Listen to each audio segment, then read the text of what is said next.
Everyone, তোমরা সবাই কেমন আছো? আশা করছি তোমরা খুব ভালো আছো আর আমিও খুব ভালো আছি। সবাইকে আবারও আমি প্রিয়াশা, আমার চ্যানেল প্রিয়াশাস ক্রিয়েটিভিটিতে সবাইকে ওয়েলকাম। তো আজকের দিনটা সানডে ছিল, একটা অন্যরকম সানডে। তো আজকের মিনি ব্লগটা আবারও তোমাদের সাথে শেয়ার করছি। তোমরা জানিও কারা কারা কোথা থেকে আমার ভিডিওটা দেখছো আর আমার ভিডিও তোমাদের কেমন লাগে। আর যারা যারা আমার ভিডিওটা নতুন তারা তারা একটা করে অবশ্যই সাবস্ক্রাইব করে দিও আমার ভিডিওগুলো দেখার জন্য আর আমার পাশে থাকার জন্য। তো চলো ভিডিওটা স্টার্ট করি। তো তোমরা অলরেডি দেখে ফেলেছো আমি মুখটা ব্রাশ করে নিয়েছিলাম, চা খেয়ে নিয়েছিলাম অলরেডি। তো আমি দুপুরবেলার রান্না করার জন্য, যেহেতু সানডে ছিল একটু স্পেশাল তো হবেই। তো যাই হোক, এখানে ইলিশ আমি সর্ষে দিয়ে করেছিলাম, ভাত ওদিকে হয়ে গিয়েছিল।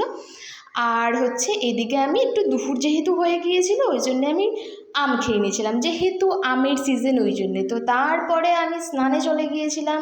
ওখানটায় গিয়ে সবার মতো একটু সিনেমেটিক স্টাইলে একটুখানি আমার ফ্রেশ ওয়াশটা দেখিয়ে নিলাম।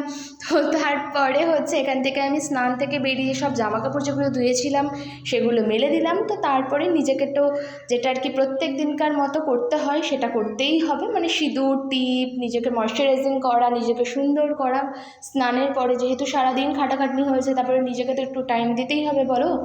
তো যাই হোক, তো তারপর আমি এখানে, সবাই জানো অলরেডি, এতদিনে যারা আমার ভিডিও দেখো, আমি জনসন বেবি ইউজ করে ফেললাম নিজের ফেসে। তো তারপরে এখানটায় টিপ পরে নিলাম। আমি আর দাদাভাই তোমাদের গল্প করতে করতে আমি এখানে কাজ করছিলাম। সেদিনও বাড়িতে ছিল, ওই জন্য সারাদিন ধরে মাথাটা চিবিয়ে চিবিয়ে খেয়েছে আমার। তো যাই হোক, সব কিছু হয়ে যাওয়ার পরে সবার শেষে গিয়ে তো আমার একটু দেখাতে হয় এরকম করে। তো তারপরে প্রত্যেক দিনকার ডেলি বেসিসের রুটিন, তো এখানটায় আমি পুজো দিয়ে দিয়েছিলাম।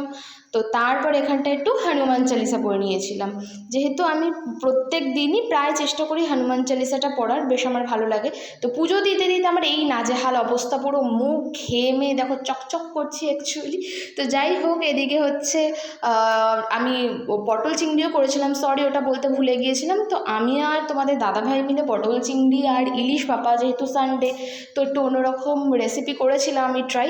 তো দুজনে মিলে খেয়েছিলাম, আমি আদৌ জানি না কেমন হয়েছে। তোমরা যদি কেউ আমার রান্না খেতে চাও অবভিয়াসলি আমার বাড়িতে চলে আসবে, আমায় পিং করবে, আমি অ্যাড্রেস বলে দেবো। তো তারপরে আমি চলে যাচ্ছিলাম আমার টিউশনে।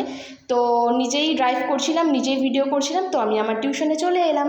তোমরা জানিও আমার ভিডিওটা কেমন লাগলো। আজকের জন্য বাই বাই।